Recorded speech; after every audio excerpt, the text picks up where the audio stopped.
wabarakatuh. Hai teman-teman, perkenalkan kami dari kelompok 5 yang beranggotakan saya Nora Eliza. Saya Rizka Ovalia. Saya Fatimah Mati. Saya Umu Wardana. Di sini kami membahas tentang standar proses pada anak usia dini. Penasaran kan? Yuk disimak. Nah, yang pertama ada perencanaan pembelajaran, di mana perencanaan pembelajaran dilakukan melalui pendekatan dan model pembelajaran yang sesuai dengan kebutuhan karakteristik anak. Perencanaan pembelajaran ini meliputi 3. Yang pertama ada PROSEM, yaitu program semester. Yang kedua ada RPPM, yaitu rencana pelaksanaan pembelajaran mingguan. Dan yang terakhir ada RPPH, yaitu rencana pelaksanaan pembelajaran harian. Kemudian, perencanaan ini disusun oleh pendidik pada satuan PAUD yang ada di sekolah-sekolah tersebut. Poin yang kedua, tentang pelaksanaan pembelajaran, di mana pelaksanaan pembelajaran ini dilakukan melalui bermain, secara interaktif, inspiratif, menyenangkan, kontekstual, dan berpusat pada anak, untuk mengembangkan kreativitas, kemandirian, yang sesuai dengan bakat dan minat, serta perkembangan fisik serta psikologis pada anak. Di mana interaktif memiliki pengertian, yaitu pembelajaran yaitu proses pembelajaran yang mengutamakan interaksi antara anak dengan anak dan antara anak dengan pendidik serta antara anak dengan lingkungan. Yang kedua yaitu inspiratif. Inspiratif yaitu proses pembelajaran yang mendorong perkembangan daya imajinasi anak. Yang ketiga, menyenangkan. Menyenangkan merupakan proses pembelajaran yang dilakukan dalam suasana bebas dan nyaman untuk mencapai tujuan pembelajaran. Yang kelima yaitu konseptual.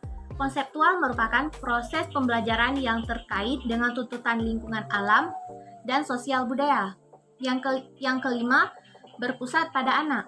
Berpusat pada anak merupakan proses pembelajaran yang dilakukan sesuai dengan karakteristik, minat, potensi, tingkat perkembangan, serta kebutuhan anak. Di mana proses pelaksanaan pembelajaran ini harus menerapkan 2 prinsip.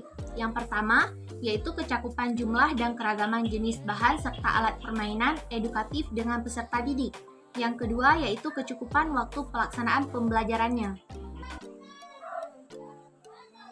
Di mana proses pelaksanaan pembelajaran ini dilaksanakan berdasarkan rencana pelaksanaan pembelajaran harian. Nah, dalam proses pelaksanaan pembelajaran ini mencakup 3 kegiatan. Yang pertama, kegiatan pembukaan, kegiatan inti, dan kegiatan penutup. Ada evaluasi pembelajaran, yaitu proses untuk menentukan nilai belajar dan pembelajaran yang dilaksanakan melalui kegiatan penilaian atau pengukuran belajar dan pembelajaran.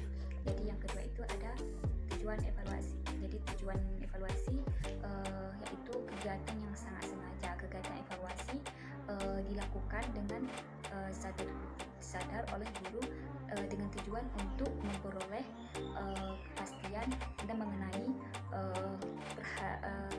keberhasilan belajar peserta didik. Jadi ada menurut Sudirman MDKK bahwa tujuan penilaian dalam proses pembelajaran yaitu yang pertama itu mengambil keputusan tentang hasil peserta didik. Jadi yang kedua itu ada memahami peserta didik. Yang ketiga ada memperbaiki dan mengembangkan program pembelajaran. Poin pengawasan proses pembelajaran. Adapun kegiatan pengawasan meliputi pengetahuan, supervisi, evaluasi, pelaporan, dan tindak lanjut. Yang pertama yaitu adalah pemantauan. Kegiatan pemantauan meliputi diskusi kelompok terfokus, pengamatan, pencatatan, perekaman, wawancara, dan dokumentasi. Kegiatan ini dilakukan pada tahap perencanaan, pelaksanaan, dan penilaian. Pihak yang berhak melakukan pemantauan adalah kepala sekolah dan pengawas. Yang kedua ada supervisi.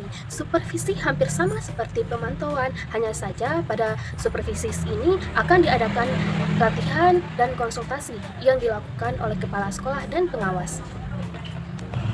Dan yang ketiga ada evaluasi. Kegiatan evaluasi bertujuan untuk mengontrol kualitas pembelajaran agar tetap berjalan sesuai standar yang ada. Kegiatan ini dilakukan dengan membandingkan proses pembelajaran dengan standar proses yang ada dan menganalisiskan kinerja guru sesuai kompetensinya. Yang keempat ada pelaporan. Kegiatan ini meliputi pelaporan hasil pemantauan, supervisi, dan evaluasi. Laporan ditunjukkan pada pihak pemantau kepentingan. Dan yang terakhir, tindak lanjut. Kegiatan tindak lanjut ini ditunjukkan untuk guru, baik guru yang memiliki kinerja yang baik maupun sebaliknya. Bagi guru yang memiliki kinerja yang baik akan diberi penghargaan, sementara bagi guru yang tidak memiliki kinerja yang baik atau kurangnya kinerja akan diberi teguran secara terdidik atau ikut pelatihan. Nah, teman-teman, sekarang udah tahu kan? Jadi, standar proses itu meliputi 4 aspek. Yang pertama, ada perencanaan pembelajaran. Yang kedua, ada pelaksanaan pembelajaran. Yang ketiga, ada evaluasi pembelajaran.